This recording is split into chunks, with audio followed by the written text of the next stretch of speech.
Here's a solid question from Stephanie. She says, Alonzo, why do we still get lonely even if we know that God is with us always? Oh, wow. Stephanie, you said? Stephanie. Yeah. Okay, great. Wow, Stephanie, such a brilliant question, and something that I've thought about quite a bit. And I kind of thought that this question actually might come up, that even though we have God in our lives, we can still feel very lonely.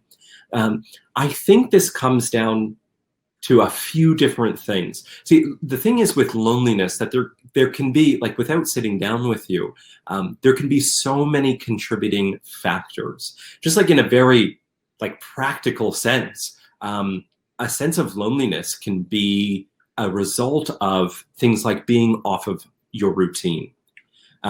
It can be a result of poor eating. It can be a result of, I've experienced something and I don't have anyone to relate it to. So like, for example, I lost my brother to cancer about 15 months ago.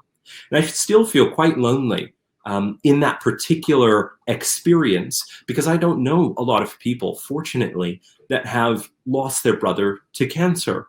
And then there's this loneliness component to that experience. And then other times I feel like, for some unexplainable reason, we will go through this season of loneliness. It can be a few weeks or a few months, maybe it's a year, I don't know, maybe it's just a day or a couple of hours.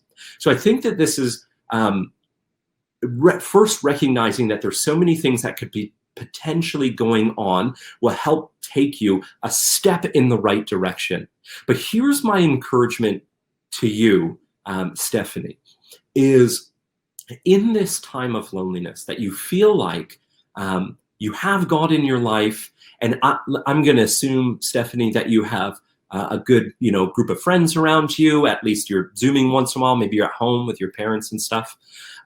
That take this opportunity to take Jesus up on his claims that I no longer call you servants, I call you friend.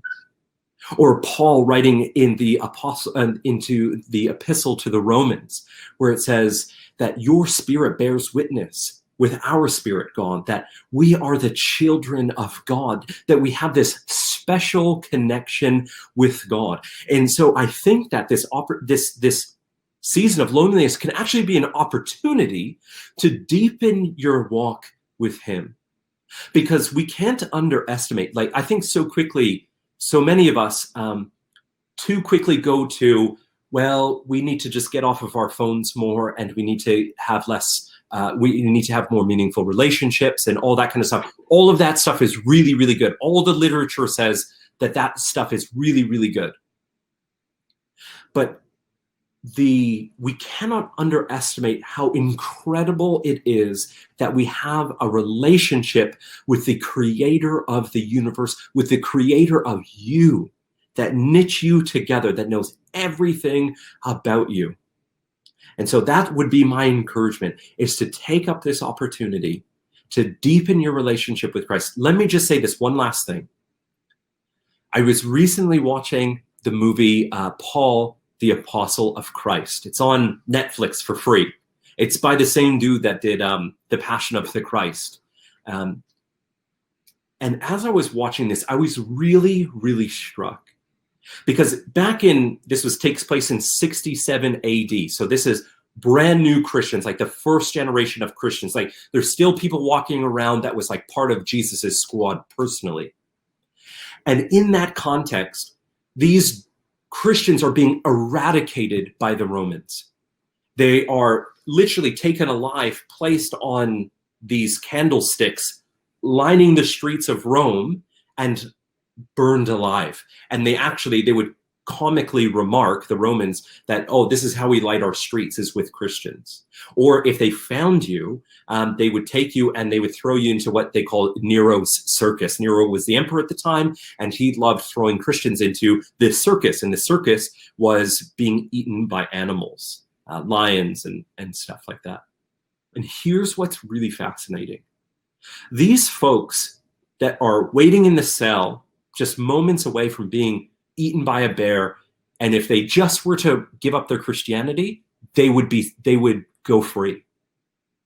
So my question is, like, why would they not give up their Christianity? Is it just because they're like, yo, fam, this Jesus guy, he says, love your neighbors. And this is a really good idea, and I just want to hold on to that idea.